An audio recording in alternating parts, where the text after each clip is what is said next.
sofort!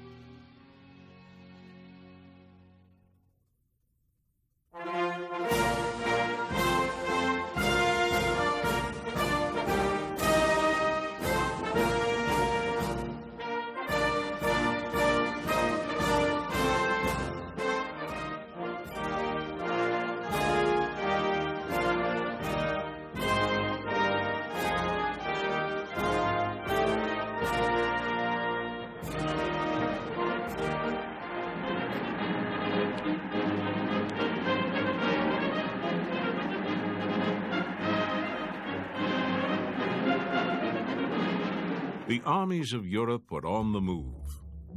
The coming of the war was greeted with enormous enthusiasm in the capitals of Europe. For each nation, a cause was at hand. In St. Petersburg, a huge crowd congregated with flags, banners, icons, and portraits of Tsar Nicholas.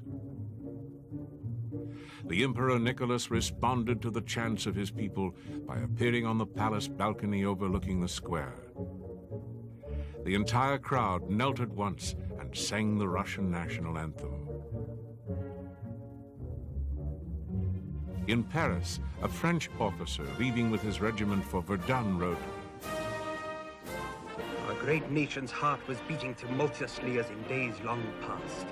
Crowds were gathered at every station, behind every barrier, and at every window along our road. Cries of Vive la France and Vive l'armée could be heard everywhere, while people waved handkerchiefs and hats.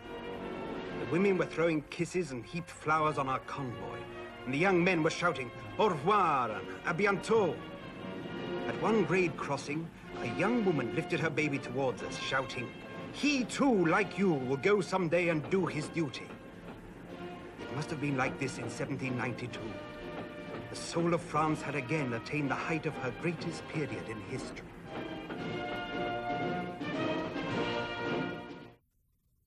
In Berlin, the Kaiser appeared before the Reichstag dressed in a field gray army uniform to address the tumultuous crowd. I have no knowledge any longer of party or creed. I know only Germans. And in token thereof, I ask all of you to give me your hands. Not only did they give him their hands, but unanimously they gave him an unprecedented war credit of 620,000 marks. In London, Saturday, August 1st, was a quiet day for the officer at London's main recruiting office. Only 8 recruits presented themselves to volunteer for duty. Then came Sunday, and Monday was an August bank holiday. When he returned to his office on August the 4th, the crowd waiting for him was so dense that it took him 20 minutes and the help of 20 policemen to get through to his desk. From that minute, he worked through the day, testing and swearing in the recruits. The sergeant said, "Are you willing to join?" I said, "Yes, sir." He said, "How old are you?" I said, "I'm 18 and 1 month." He said, "You mean 19 and 1 month?" So I thought a moment. I said, "Yes, sir." He said, "Right, I will sign here, please." He said, "You realize you can go overseas." When Lord Kitchener's first appeal went out for 100,000 new recruits, what followed was unending throughout Britain. 100 men an hour, 3,000 a day, 6,000 over the war's first weekend joined the army. So many came now that many had to be turned away. In Munich, a crowd gathered in the Odeonplatz to celebrate the declaration of war. In the center of the crowd was a failed Austrian artist named Adolf Hitler. After leaving the Plaza, he had once petitioned the King of Bavaria to be allowed to volunteer for the Bavarian army. In Paris, there was no French monarch to incite the citizens. It was the departure of the city's regiments to the railroad stations which brought forth the crowds. The line of trains leaving starting areas throughout Europe was unending. The railway section of the German Great General Staff timetable accounted for the movement of 11,000 trains in the mobilization period. Feet were as important as trains in 1914. Horses' feet as well as men's feet, for after detraining in the concentration area, cavalry and infantry deployed onto the line of march.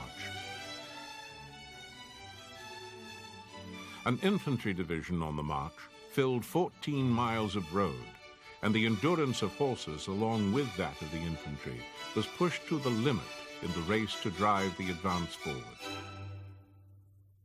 General von Kluck's First Army on the far right faced a march of 200 miles from detraining points to the French capital. Before Paris, however, there was Liège and Namur, and the other fortresses of the Belgian rivers which impeded any easy crossing for a German army into France.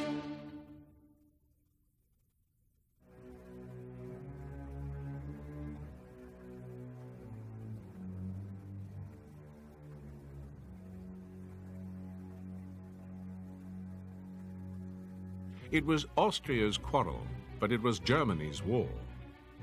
Germany struck first westward. At 5 a.m. on 4 August, German cavalry crossed the border into neutral Belgium.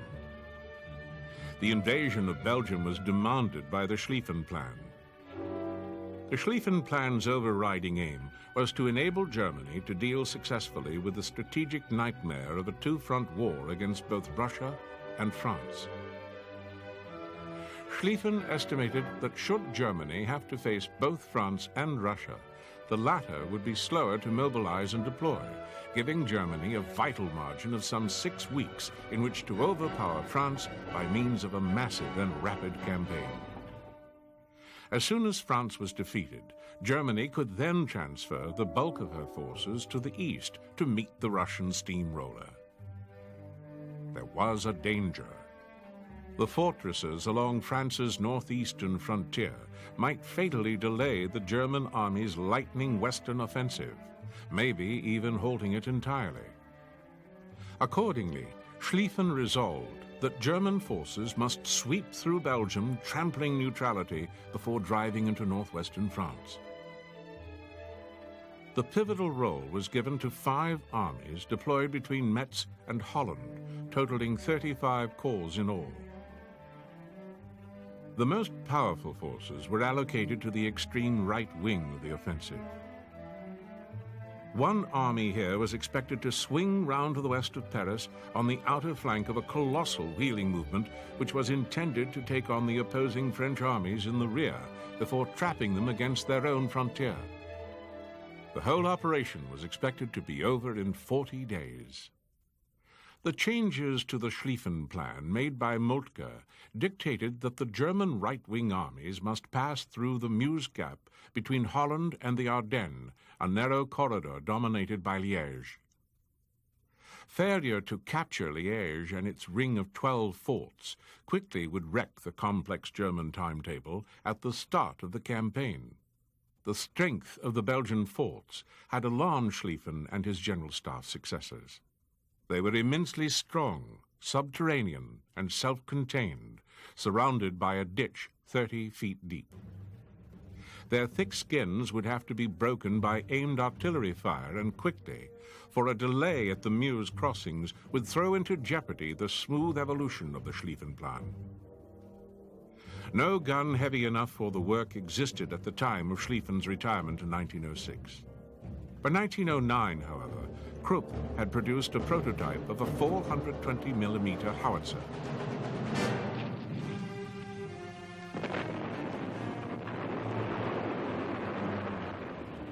The Austrian Skoda company was meanwhile working on a 305mm model. It had the advantage of being road transportable. The Krupp howitzer, in its original form, had to be transported by rail and embedded for action at the end of a specially built spur track. Austria lent Germany several of its 305s. Only 5 of the Krupp rail and 2 of the new road transportable guns had been finished by August 1914. Yet Liège had to be taken. Such was the urgency that the German war plan provided for the detachment of a special task force from Second Army to complete the mission. Commanded by General Otto von Emich, its start line was drawn between Aachen and Eupen, at the north of the narrow corridor of French territory lying between Holland and Luxembourg. The time allotted for the mission was 48 hours. It was expected by the Germans that Belgium would either not resist an invasion of its territory, or, should it do so, that its resistance would be easily overcome. Both expectations proved wrong. One of the clauses of the oath sworn by the Belgian sovereign on accession to the throne charged him with defense of the national territory. Albert I, King of the Belgians, was a man to take his responsibilities to heart. The German ultimatum, fictively alleging a French intention to violate Belgian territory, was delivered on the evening of Sunday, August 2nd. The Chief of Staff, General Antonin de Serrier, confessed to the weakness of the army and advocated retreat to the river Veppe outside Brussels. The sub-chief demanded a spoiling attack into Germany. Send them back where they belong. This fantasy was rejected. So too was Serrier's defeatism. Eventually, a third plan was agreed upon. Belgium would not appeal for French or British assistance until her territory was physically violated. The Belgian reply to the German ultimatum was delivered at 7 o'clock on the morning of August 3rd. Later that evening, the Kaiser sent a personal appeal to Albert, restating his friendliest intentions and claiming the compulsion of the hour as justification for the invasion was about to begin. On its receipt, the Belgian king gave way to his first outburst. What does he take me for? He immediately gave orders for the destruction of the bridges over the Meuse at Liège and the railway bridges and tunnels at the Luxembourg border.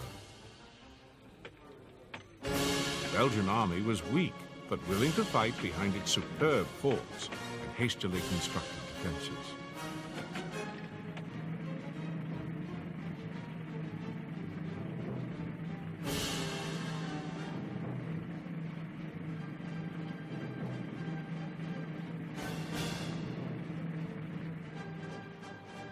The king also charged the commander of the Liège fortress, General Gérard Le Mans, to hold to the end.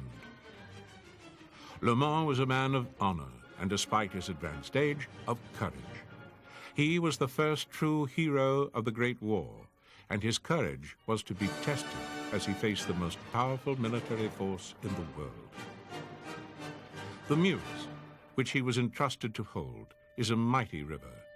At Liège, the river runs in a narrow gorge, 450 feet deep. It cannot be crossed in the face of a determined defense. So Emich was to discover. His command entered Belgium early on the morning of 4 August. Soon they came under fire from Belgian cavalrymen and Cyprus troops. Pressing on to Liège, the Germans found the bridges above and below the city blown. Emich's task force brought 2 batteries of 210mm howitzers, the heaviest available until the Krupp monsters could be brought forward. The German bombardment on the eastern forts opened shortly afterwards. When the infantry and cavalry attempted to advance, they found their way barred. The garrisons manning the forts returned a steady fire, while the interval troops manning the hastily dug entrenchments fought manfully whenever the German advance guards tried to penetrate the line. Throughout the night of 5 August, German casualties mounted steadily. Early in the morning of 6 August, General Erich Ludendorff, the liaison officer between Second Army and Emich's command, rode forward into the confusion to find that the commander of the 14th Brigade had been killed. Instantly assuming the vacancy, Ludendorff fought his new command to a high point from which he could look down on Liège itself. Large in physique and personality, he resolved on the morning of 7 August to launch the 14th Brigade into the center of Liège. Driving up to the gates of the old citadel, he hammered on the door with the pommel of his sword. I arrived. No German soldier was to be seen. and the citadel was still in the hands of the enemy. I banged on the gates, which were locked. They were opened from the inside. The few hundred Belgians that were there surrendered at my summons. The surrender of the garrison gave him possession of the city. He decided to return post-haste to Aachen and urge forward Second Army to complete his success. The first road-transportable Krupp 420 eventually arrived within range of Fort Pontis on 12 August. The crew lay prone some 300 yards away while the gun was fired electrically. 60 seconds ticked by, the time needed for the shell to traverse its 4,000-meter trajectory, and everyone listened in for the telephone report of our battery commander. The first of the shells, with a delay fuse to explode only after penetration of the fort's protective skin, fell short. The eighth struck home. The next morning, the Krupp gun was joined by others which had just completed the journey from Essen. By 12:30, Fort Pontis was a wreck, and it surrendered. Fire then shifted to Fort Inval, which surrendered at 5:30. Fort Schlieffenplan had been destroyed by the explosion of its magazine at 9 o'clock. On 14 August, it was the turn of Fort Lièvre at 9:40 and Ferron at 9:45. Finally, on 15 August, the howitzers reduced Fort Lansin, to which General Le Mans had shifted his headquarters 9 days earlier. After 140 minutes of bombardment, the magazine was penetrated and the fortress destroyed. Concrete was turned to rubble and human flesh to bloody pulp.